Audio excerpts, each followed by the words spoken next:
Hi everyone, অনেকদিন ধরে ভাবছিলাম একটা লং ভিডিও শেয়ার করবো বলে আর করা হচ্ছিল না। আজকে ভাবলাম একটা লং ভিডিও ডিটেল তোমাদের সাথে শেয়ার করি। তো সরস্বতী পূজায় একটা মেকআপ লুকের লং ভিডিও শেয়ার না করলেই না নয়। তো সবসময় কি করবে, মেকআপ করার আগে সব থেকে ইম্পর্টেন্ট হচ্ছে স্কিন কেয়ার করা। স্কিনটা কেয়ার না করলে তোমার মেকআপটা কোনো দিনই ফ্ললেস হবে না। তো আমি প্রথমে ইউজ করেছি একটা প্লামের সিরাম, তারপরে ইউজ করেছি ময়শ্চারাইজার, তারপর অবশ্যই সানস্ক্রিন। যেহেতু সরস্বতী পুজোয় তো আমরা দিনের বেলা বেরোবো, তাই না? দিনের বেলা যতটা পারা যায় মেকআপের বেসটাকে সবসময় মিনিমাল রাখার চেষ্টা করবে। তা আমি এখানে ইউজ করছি ফিটমির ফাউন্ডেশন। আমার শেড হচ্ছে 115। আমি দেখতে পাচ্ছি খুবই মিনিমালভাবে ইউজ করেছি। দেন আই এম ইউজিং ইনসাইটের কনসিলার। এই কনসিলার শেডটা আমার থেকে একটু ডার্ক, বাট ঠিক আছে, সেটা ম্যানেজেবল হয়ে যায় কম্প্যাক্টটা ইউজ করার পর।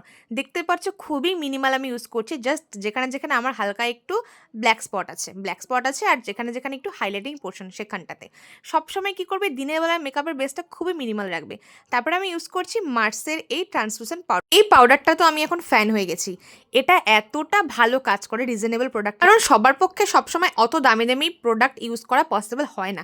ইভেন এই ট্রান্সলুসেন্ট পাউডারটা আমি আমার ক্লায়েন্টের উপরে ইউজ করি, খুবই ভালো একটা পাউডার।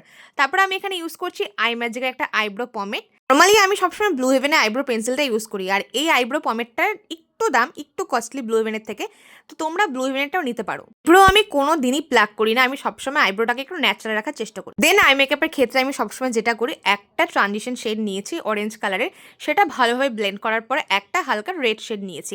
যেহেতু আমার শাড়িতে হালকা রেড আছে, ব্লাউজেও হালকা রেড আছে, তারপরে হালকা একটু শিমার শেড নিয়েছি। তারপরে লোয়ার ল্যাশ লাইনে ভালোভাবে যে কালারটা আমি উপরে ইউজ করেছি সেই কালারটাই অ্যাপ্লাই করেছি। আর সবসময় আই মেকআপটা করার সময় ভালোভাবে ব্লেন্ডিং করবে। ভালোভাবে ব্লেন্ডিং না হলে কিন্তু আই মেকআপটা দেখতে খুবই হার্শ দেখা যায়। তারপর আমি এখানে ইউজ করছি ব্লু হেভেনের মাস্কারা। এটা রিজনেবলের মধ্যে খুবই একটা ভালো মাস্কারা। এছাড়া মেবলিনেরটাও তোমরা ইউজ করতে পারো। তারপরে ব্লাশ এখানে আমি ইউজ করছি এনভাইবের। এই ব্লাশটা আমার টোটালি গুঁড়ো গুঁড়ো হয়ে গেছে, যাই হোক তাও আমি ইউজ করি, এত ভালো লাগে। এটা একদমই হার্শ লাইন ক্রিয়েট করে না, খুবই মিনিমাল লাগে লুকটা। তারপরে আমি ইউজ করলাম সুইস বিউটির ফিক্সার। ফিক্সার না হলে তো মেকআপটা একদমই ইনকমপ্লিট থাকে।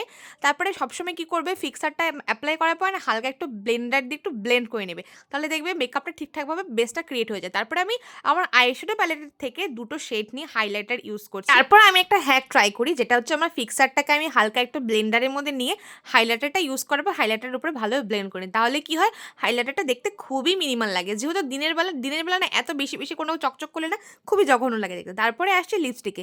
এখানে আমি ইউজ করছি মাইগ্ল্যামের একটা লিপস্টিক, হালকা এটা একটু ব্রাউন শেডের। এটা আমার মনে হচ্ছিল হালকা একটু ওয়াশ আউট করছে, যার জন্য আমি হালকা একটু রেড শেড ইউজ করে নিচ্ছি। এটা হচ্ছে এনভাইবের। লিপস্টিক শেডগুলোর নাম আমার আপাতত মনে নেই, তার তোমাদের যদি কারো লিপস্টিক শেডগুলোর নাম লাগে সেটা আমি কমেন্ট বক্সে লিখে দেবো, তোমরা কমেন্ট করতে পারো। যাই হোক, মেকআপ টোটালি আমার কমপ্লিট হয়ে গেছে, দেখতেই পাচ্ছ খুবই সিম্পল স্যাটেল।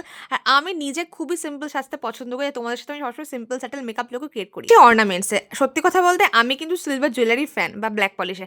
আমি খুব একটা বেশি গোল্ডেন জুয়েলারি পছন্দ করি না। আর সরস্বতী পুজো বা দিনের বেলা কোনো অনুষ্ঠান হলে তো গোল্ডেন আমি একদমই অ্যাভয়েড করি। দেবে তোমাদের যদি কোনো রকম কোনো প্রোডাক্টস কোয়ারিজ থাকে প্লিজ আমাকে কমেন্ট ডাউন করো, সেটা তোমাদের আমি জানিয়ে দেবো। আর ভিডিওটা ভালো লাগলে প্লিজ একটা লাইক করো, শেয়ার করো, কমেন্ট করো, আর of course subscribe my channel. Tata.